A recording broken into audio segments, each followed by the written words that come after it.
All right, this is the Black & Decker 8-volt max drill. It's a great drill for around the house items.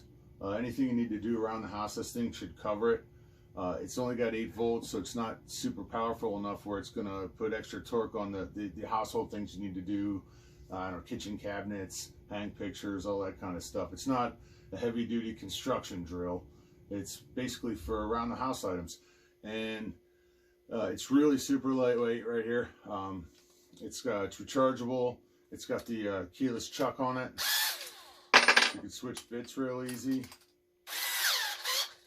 And I use it to work on guitars because it's not powerful enough where I have to worry about it doing any damage to the guitar.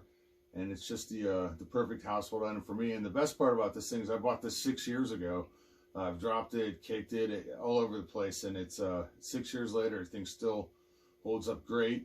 You just plug it in and recharge it, and the battery holds for a long time, and I couldn't be more happy with this drill, and I'll definitely buy it again.